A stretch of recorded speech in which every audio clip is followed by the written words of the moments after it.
Centros María, Reina de la Paz, invitan a un encuentro con nuestra Madre, la Madre de Dios. La palabra y el color. A Jesús por María. La mujer, el rey y el labrador. Experiencias en nuestra vida cristiana, de la mano de la Santísima Virgen. El sabio, el ignorante, el pobre y el Señor. Producción ABA Comunicaciones Pastorales, al ritmo de la nueva evangelización. Carrera 42, número 5247, Córdoba con la Playa, Medellín. Mensaje de Nuestra Señora María, Reina de la Paz. Queridos hijos, que este tiempo sea un tiempo de oración. Muy apreciados amigos, saludos especiales. En el año de la oración, en el tiempo de la Cuaresma, en el jueves sacerdotal, en el jueves eucarístico. En la tarde, hora santa, en diversas comunidades de nuestras ciudades. El programa de la mano de la Santísima Virgen María, bajo el auxilio de San José. Todo para la gloria de Jesucristo. Liturgia de las Horas, jueves de la primera semana del Salterio. Celebra hoy nuestra Iglesia una importantísima fiesta o conmemoración, la Cátedra de San Pedro. Se trata de una tradición muy antigua, atestiguada en Roma desde el siglo III, con la que se da gracias a Dios por la misión encomendada al apóstol San Pedro y a sus sucesores. La cátedra literalmente es la sede fija del obispo puesta en la iglesia madre de una diócesis, que por eso se llama catedral, y es el símbolo de la autoridad del obispo y de la enseñanza evangélica que, como sucesor de los apóstoles, está llamada a conservar y transmitir a la comunidad cristiana. Pensamiento josefino para la fecha. Jamás ningunos esposos se han amado el uno al otro como José y María. Lo dijo el venerable Fulton Sheen, arzobispo de Nueva York.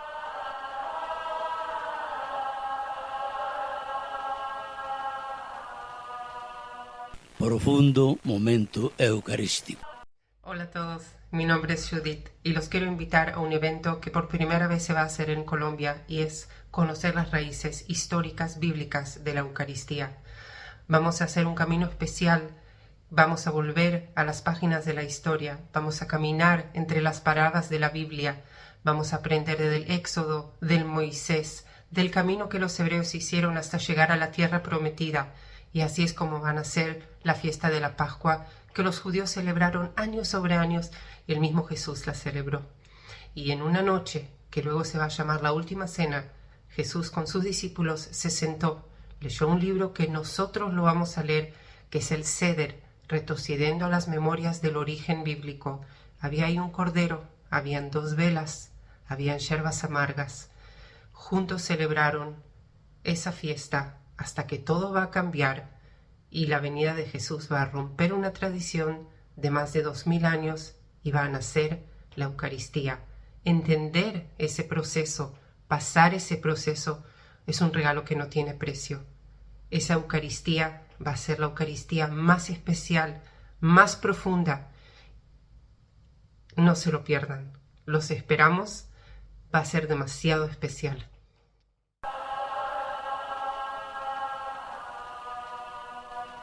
Informaciones 321-474-9038. Repetimos, 321-474-9038. Augusto, vamos a seguir entonces con este estudio de la palabra de Dios para mejor comprensión de la Cuaresma. Y estamos hablando de la doctrina que no que fundó, sino que perfeccionó Jesucristo, porque el Antiguo Testamento tiene un gran valor. Jesucristo no vino a quitar esa valoración del Antiguo Testamento, vino a darle plenitud a esa ley de Moisés. Por algo, Jesús no se subió a la barca de Santiago, ni a la de Juan, a la de Pedro. ¿Era el más inteligente? ¿Sería el mejor? Pues parece que era el más cabeciduro, y por algo también le dice, tu ex Petrus es superanc Petran edificabo ecclesiam mea. Tú eres Pedro, y sobre esta piedra edificaré mi iglesia, y las puertas del infierno no podrán contra ella. Magnífico. Por eso, continuando la reflexión, porque son reflexiones de Cuaresma lo que estamos haciendo, a la luz de la relación con Dios, que es el primer momento de la Cuaresma, cuando dijimos la oración, que no solamente es el momento más importante, el ayuno maravilloso y luego la solidaridad con los demás, la limosna, pero si yo no tengo una buena relación con Dios, si mi oración es un monólogo y no un diálogo, pues pierde toda efectividad e incoherencia mi oración.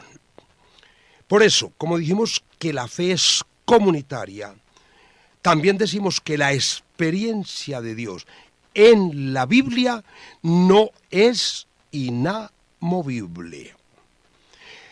Cuando escuchamos, cielo y tierra pasarán, pero mis palabras no pasarán, estamos petrificándonos en un modo de traducción que puede que no sea la más correcta. Cuando decimos, cielo y tierra pasarán, pero mis palabras no pasarán, decimos ahora, ¿ha pasado la palabra de Dios? ¿Ha pasado la palabra de Dios?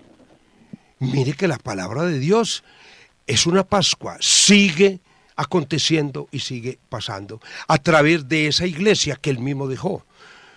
Me voy, pero os dejo el Espíritu Santo. ¿Quién maneja la iglesia? El Espíritu Santo. ¿Y por qué él mismo dice? Ni las puertas del infierno podrán contra ella. A veces pensamos que la palabra de Dios es lo único que está escrito allá en la Sagrada Escritura. Entonces los documentos de la iglesia no es la palabra de Dios que sigue pasando y aconteciendo. Y todas las homilías y todas las reflexiones maravillosas de eminentes y grandes santos, entonces todo esto no es la palabra de Dios. Y San Pablo, que no conoció a Jesús, pero fue el que mejor lo interpreta, ahí no está diciendo que cielo y tierra pasarán, pero mis palabras no pasarán.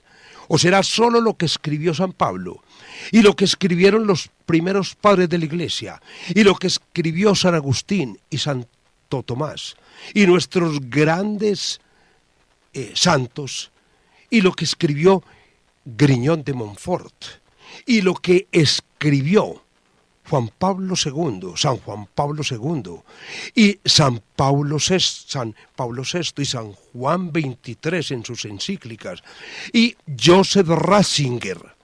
Todo esto no es la misma palabra de Dios. Algunos dicen es palabra del hombre. Y cuando escribió Juan no era un hombre. Y cuando escribió Mateo no era un hombre. Y cuando escribió Marcos no era un hombre. Y cuando escribió San Ireneo no era un hombre. Todos, o sea, Dios escribe y pronuncia su palabra a través de los hombres, inspirados, guiados por el Espíritu Santo. Entonces, fueron solo guiados por el Espíritu Santo los que escribieron los 4 evangelios. Entonces, ¿por qué decimos que es palabra de Dios los salmos? ¿Y por qué decimos que es palabra de Dios lo del Antiguo Testamento? Que la palabra de Dios es circular. Y como el gran pensador Arnold Toynbee, con la teoría cíclica, dice, todos los seres humanos, al decir seres humanos, Jesús es verdadero hombre siendo Dios.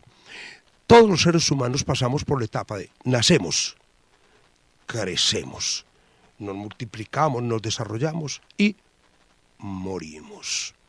Jesús, como verdadero hombre, pasó por este ciclo vital. La palabra de Dios pasa por el ciclo vital.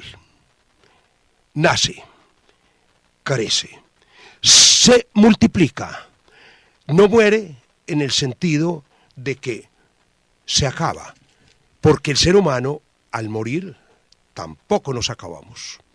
Si morimos a la manera de Cristo, resucitamos. Muere la gente muere, pero perdura la palabra. Perdura la palabra, y por algo. Hagamos un ejemplo. ¿Cuánto hace que pasó Homero? Murió el escrito de Homero, el Ulises. Claro. Murió la Ilíada. Así no fue. Algunos dicen, él no la escribió, pero la recopiló. Pongamos el Pentateuco, los 5 libros de la historia. Los escribiría Moisés. Si tienen un periodo que imposible que un ser humano, el Pentateuco abarca prácticamente un milenio. Ningún ser humano puede vivir un milenio. No lo escribió Moisés, pero fue el gran precursor, ¿cierto? O digamos, el gran impulsador de esa palabra. O sea, la figura más grande del Antiguo Testamento. Pero ya la exégesis ha comprobado de que no lo escribió Moisés, aún más. Él no hubiera tenido tiempo de escribirla. Entonces, en la época de Jesús, por 500 personas, 2 sabían escribir, que los llamaban escribas. En la época de Moisés, de 1000 sabía escribir 1. La palabra Sagrada Escritura fue escrita, y vuelvo y repito, el pueblo de Dios vivió no de la Biblia, sino de la fe de sus primeros padres. Claro. Muy bien. Y entonces, su conocimiento de generación en generación fue oral. Entonces, si la Biblia no es inamovible, nos está hablando contra los fanáticos y radicales, que son más peligrosos que esa lepra, que ya tiene remedio. En la época cuando el Levítico, como manual de convivencia, acordemos el ejemplo que lo leímos en las pasadas lecturas, que iba donde el sumo sacerdote, y él, al mirar la herida, si estaba blanquecina, los bordes, no sé qué, entonces lo decretaba impuro y se tenía que desgreñar el personaje y salir con una campana y gritar, impuro, impuro, impuro. Claro. No nos pasó lo mismo hace unos años con la pandemia. ¿Qué teníamos que hacer? Ponernos el bozal, el famoso tapabocas.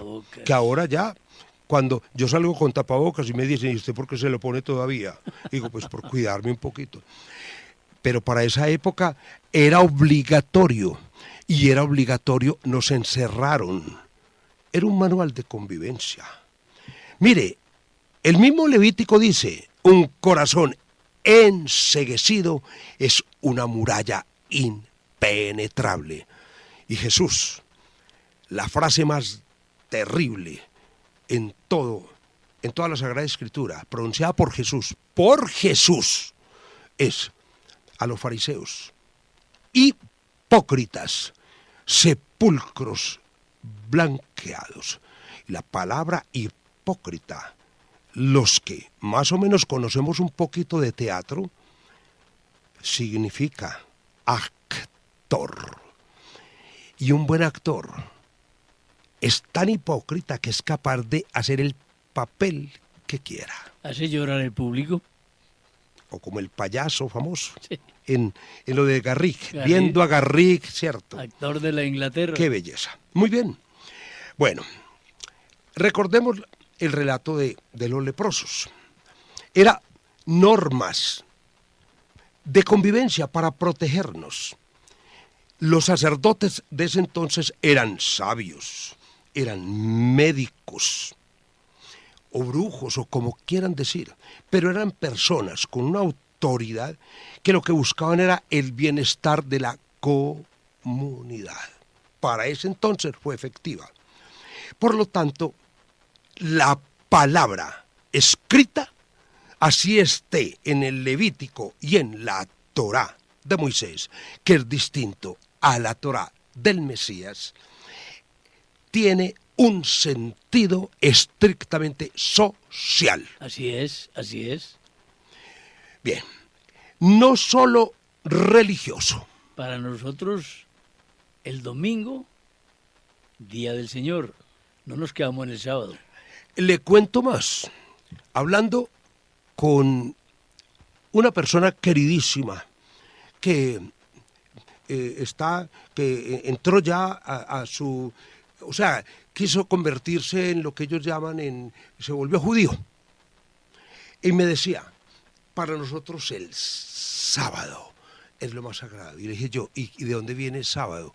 El Sabbat. Le dije, ¿sabe qué significa Sabbat? Nada. En hebreo, Sabbat significa nada. ¿Sabe qué es nada? Descanso. Y usted el descanso lo puede hacer el domingo, usted lo puede hacer el lunes, el martes, el miércoles. Hay gente, por ejemplo, hay sacerdotes que el domingo les toca trabajar mucho más duro, entonces sacan su día de descanso el miércoles. Así de sencillo. Le dije, vea, mi querido amigo, magnífico, y si hay en contraste al Padre, porque ya reniega de Jesús. No, Jesús fue otro judío, pero como ya es judío. Entonces le digo yo, pues mi querido amigo, ojalá yo te invito a decirte una cosa. Jesús, como judío, dijo, el sábado no se hizo para la ley, sino para el hombre. O sea, descansó. El descanso, que es sagrado. ¿Por qué? Porque el organismo lo pide. Si no dormimos las horas, así sean mínimas, nuestro cerebro pues nos enloquece. Es que ahí está muy claro, Augusto, que no vino Jesús a cambiar la ley, sino a explicarla. No, hay que entenderla es así. El burro que si se le va al hoyo un sábado, entonces lo dejar morir. ¿Por qué es un sábado? Mira, pues que es clara la situación, ¿no?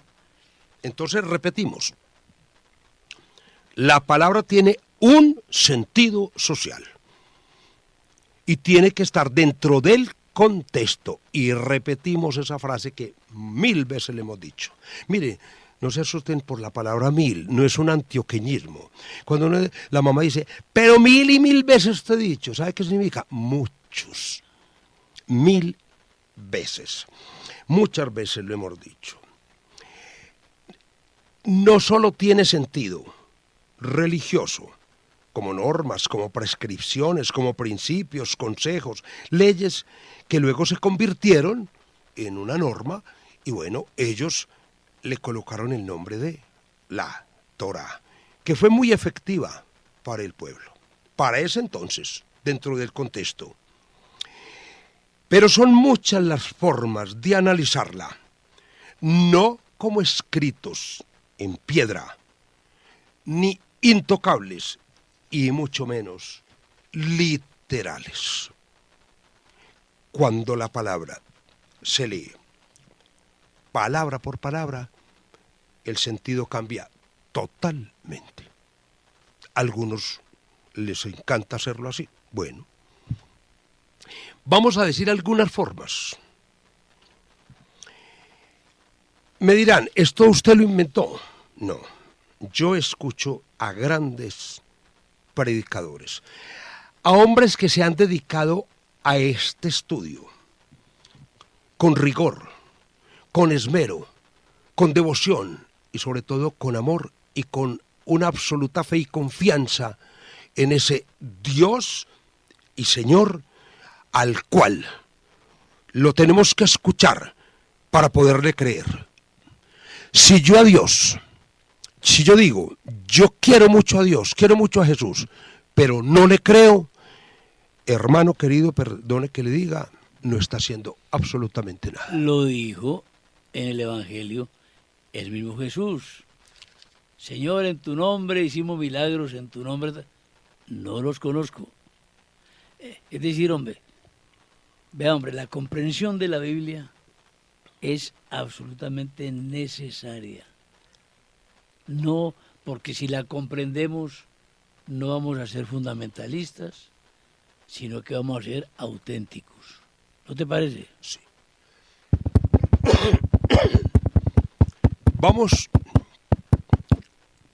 Vamos a analizar algunas formas.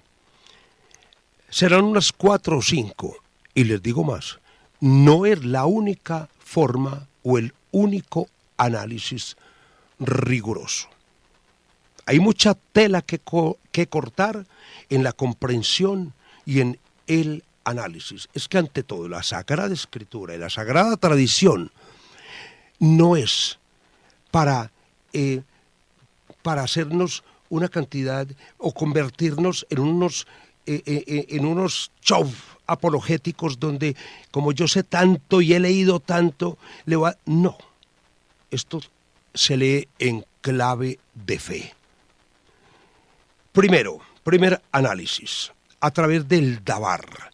El dabar en hebreo son prácticamente 7 verbos, que si vemos Isaías 55, dice, la palabra de Dios baja como la lluvia, empapa, cae, fructifica. Ahí podemos sacar varios verbos.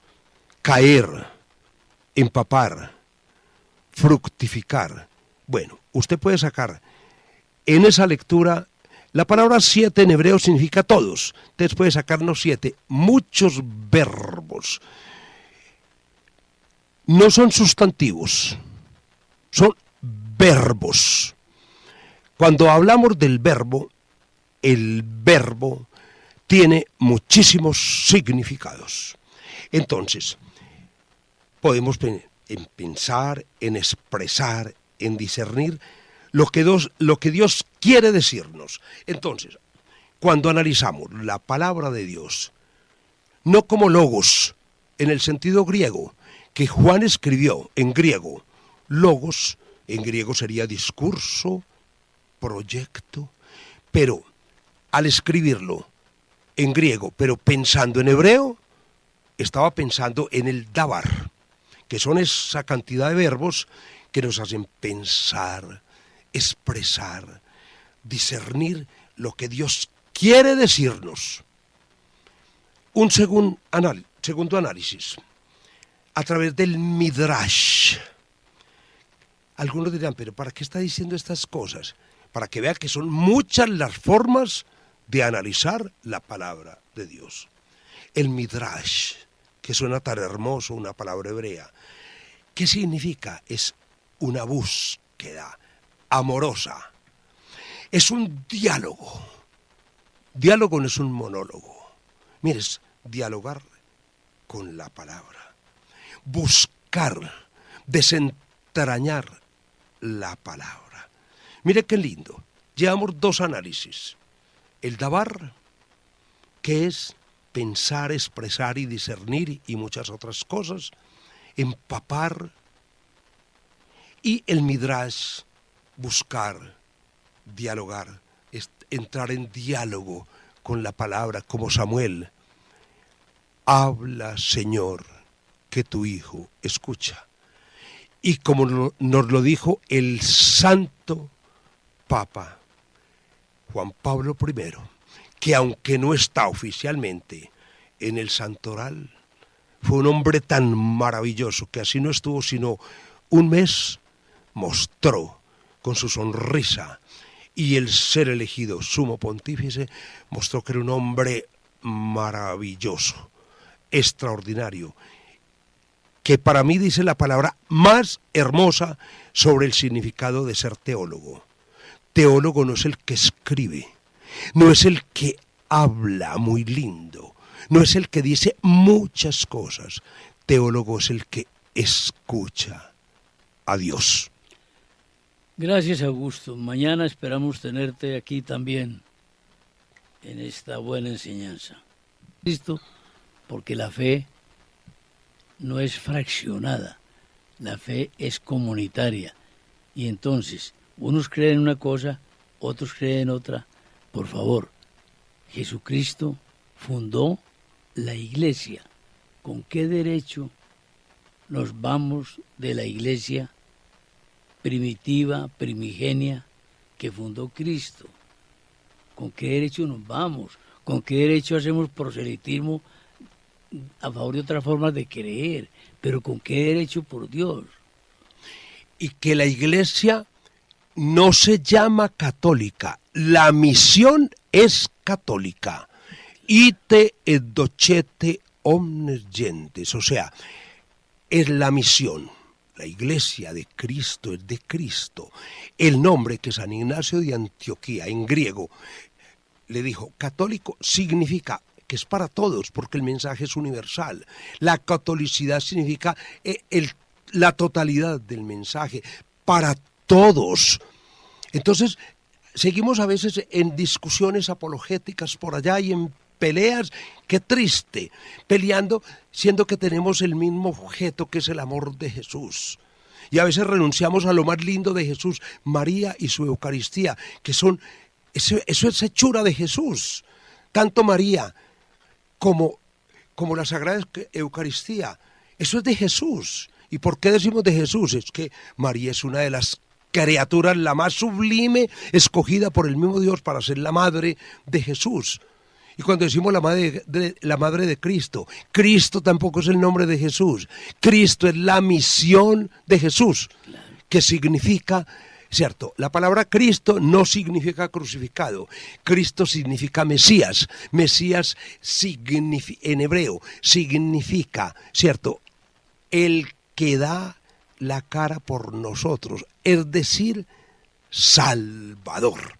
Él es el Salvador. Si usted le pregunta a muchas personas de diferentes denominaciones cuál es la iglesia verdadera, la tuya o la de aquel vecino que piensa distinto, a ver, no sabría contestar, porque entonces el Espíritu Santo estaría desquiciado, ¿no? Inspirando una cantidad de formas de creer distintas.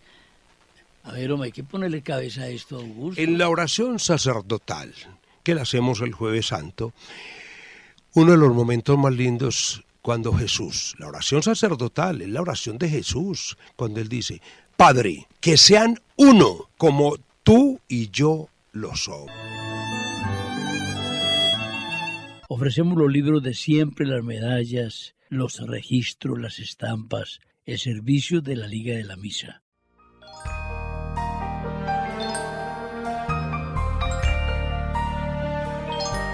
Dulce Madre, no te alejes, tu vista de nosotros no apartes. Ven con nosotros a todas partes y solos nunca nos dejes. Y ya que nos amas tanto como verdadera Madre, haz que nos bendigan el Padre, el Hijo y el Espíritu Santo. Amén. Centros María Reina de la Paz invitaron a un encuentro con nuestra Madre, la Madre de Dios. La palabra y el color. A Jesús por María. La mujer, el rey y el labrador. Experiencias en nuestra vida cristiana, de la mano de la Santísima Virgen. El sabio, el ignorante, el pobre y el Señor. Producción ABA Comunicaciones Pastorales, al ritmo de la nueva evangelización. Carrera 42, número 5247, Córdoba con la Playa, Medellín. Y a Dios se da.